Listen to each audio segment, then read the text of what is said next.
33 करोड़ देवी देवता में सबसे सुंदर जोड़ी थी शंकर और पार्वती की। सही है कि गलत है, कभी नहीं झगड़ते। इसलिए पृथ्वी पर ना तो लक्ष्मी जी के व्रत हैं, ना ब्रह्माणी के व्रत, ना इंद्राणी के व्रत। अगर पूरी पृथ्वी पर सबसे ज्यादा व्रत किसके हैं? माता पार्वती। तीज का व्रत किसका? पार्वती का। चतुर्थी का व्रत किसका? पार्वती का। चौथ का व्रत किसका? पार्वती का। छठ का व्रत किसका? पार्वती का। जितने व्रत सब माता पार्वती गणेश जी माया को प्रसन्न करने के लिए अष्ट रूप में धारण करते हैं। 8 रूप भगवान गणेश जी ने धारण। एक मयूरेश्वर गणेश, दूसरा सिद्धि विनायक, तीसरा बल्लालेश्वर, फिर वरद विनायक, फिर चिंतामणि, फिर गिरिजात्मज, फिर भगवान गणेश विघ्नेश्वर, अष्टविनायक, फिर महागणपति। ऐसे गणेश जी के अष्ट नाम हुए। उस समय तिजोरी के अंदर जो गणेश की प्रतिमा रखी जाती है, किस नाम से रखी जाती है?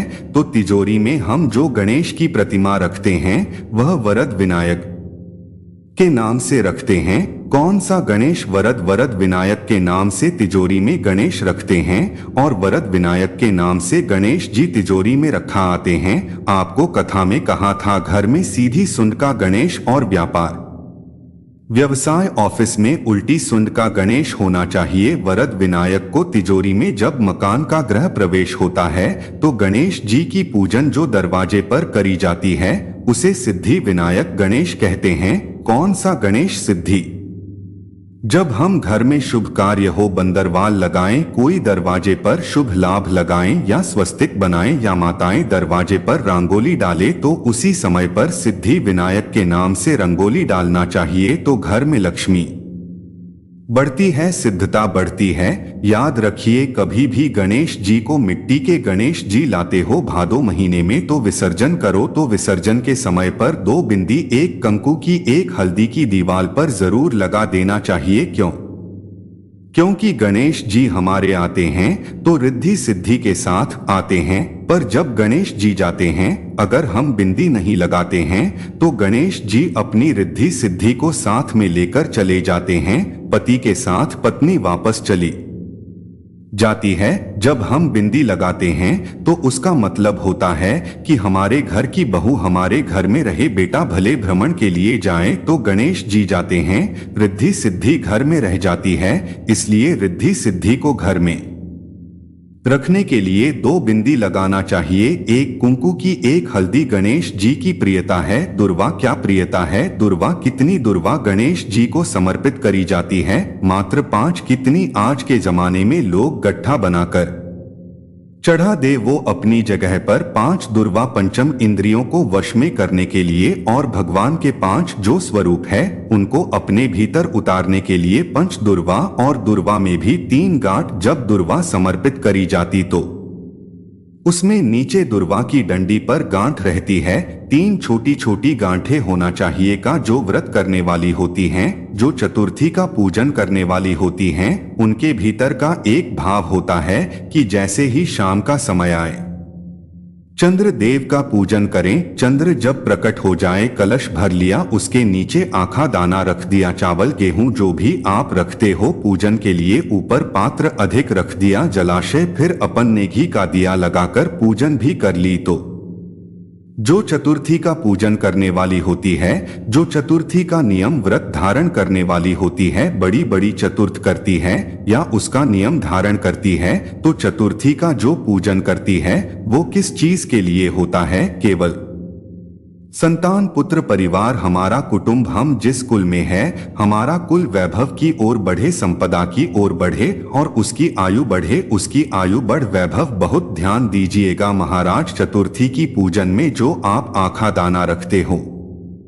गेहूं वगैरह कुछ भी जो रखते हो, उसकी बड़ी महत्वता होती है महाराज। यहाँ तक कहा गया है चतुर्थी की कथा तो आप लोग पढ़ते होगे, जो लोग पढ़ते हैं उनको मालूम होगा। चतुर्थी की कथा में लिखा है, चौथ माता के व्रत में वर्णन किया गया है कि वो आखा दाना जो रखा जाता है, मान लो कोई जरूरी काम होता है तभी आखा दाना को रखा जाता है, संभाल के रखते हैं कि हम इस काम के लिए जा रहे हैं और हमारा यह कार्य सफल होना चाहिए। तो जिसने चतुर्थी का व्रत करा है, जिसने चंद्रदेव का पूजन करा, चतुर्थी का व्रत करा, वो गणेश जी से विनती करके वहां से 2-4 आखा दाना उठा ले। और जो व्यक्ति का काम अटक रहा है अपने ही घर का पर दूसरे कुल को नहीं देना, अपने ही कुल के अंतर्गत जो काम अटक रहा है उसकी जेब में उसके में उस चीज को रख दिया जाए। तो चतुर्थी जो अगली आती है, जैसे आप महीने की करते हो तो महीने की, और आप जैसे कर हो 4 अलग बड़ी बड़ी चतुर्थी करते हो तो उसके अनुसार आपका कार्य सिद्ध होता ही है। उस आखे दाने का इतना महत्व होता है क्योंकि चतुर्थी का व्रत करने वाली माता जब व्रत करती है तो स्वयं चतुर्थी की कथा में लिखा हुआ है कि पार्वती जी गणेश जी से चतुर्थी की कथा बचवा, चतुर्थी की कथा बाची किसने थी, स्वयं गणेश जी महाराज, और सुनी किसने थी, माता पार्वती। वाने वाले गणेश जी थे, सुनने वाली माता पार्वती। तो चतुर्थी की कथा जब होती है तो उसको स्वयं गणेश जी वाच। तो व्रत कौन सुन रही है, माता पार्वती। और आपने जो आखा दाना लिया वह गणेश जी के भाव से लिया, गणेश जी से निवेदन करके विनय करके प्रार्थना कर कर उसको प्राप्त किया। तने कथा सुन रहे हो, एक छोटा सा कपूर का टुकड़ा जब आग में जलाया जाता है तो ये कपूर क्यों जलाते, इस कपूर का महत्व क्या है, इस कपूर का कारण क्या है, ये कपूर है कौन जिसको हम आरती में जलाएं, क्या जरूरत है इस कपूर को आरती में जलाने की, क्या जरूरत इसको यज्ञशाला में जलाने की, क्या जरूरत है इस कपूर को पूजन में जलाने की। स्वयं गुरु बाबा कहते हैं, यदि कोई आरती में पूजन में घर में एक कपूर का टुकड़ा आरती के बाद में जब समर्पित करेगा तो उसको अश्म यज्ञ का पुण्य प्राप्त हो जाएगा। अश्म के पुण्य को पाने के लिए कपूर का टुकड़ा आज भी आरती में जलाया, एक कपूर का टुकड़ा सुख का। इसीलिए हमारे यह शास्त्र कहता है, महाराज जब आपको घर में अगर ऐसा लगने लगे कि 15 दिन से बहुत बेचैनी है, बहुत दुख तकलीफ लग रही है, कोई ना कोई बीमार पड़ रहा है, कुछ ना कुछ तकलीफ लग रही है, तो एक पीपल का पत्ता ले लो, उसके ऊपर एक कपूर का टुकड़ा ले लो, सारे घर में घुमाकर उसको दरवाजे के बीच मध्य में जलाकर रख दीजिए। थोड़ी सी देर 20 से 25 मिनट के अंदर मकान में एनर्जी वापस आ जाएगी, उस भवन में एनर्जी वापस प्राप्त हो जाए। 20 से 25 मिनट के अंदर एनर्जी वापस लग रहा है कि यह नेगेटिव है तो उसको पॉजिटिव बनाया जा सकता है। रात को 12 बजे शंकर जी के मंदिर में शिवलिंग पर चढ़ी हुई बेल पत्री को उठाकर शंकर मंदिर का शिखर देखकर चबा चबा कर खा लीजिए। आपके पांव के घुटने बदलने की जरूरत नहीं पड़ेगी, ऑपरेशन की जरूरत नहीं। गणेश जी फिर ही कब रहते हैं, तो हमने कहा अब ये तुम्हारे ऊपर, हमको तो मालूम भी नहीं, हम तो अपॉइंटमेंट लिए भी नहीं उनसे, तो तुम्हें ज्यादा स्मरण तो न आप शंकर जी की कथा करते, आपको नहीं मालूम कि गणेश जी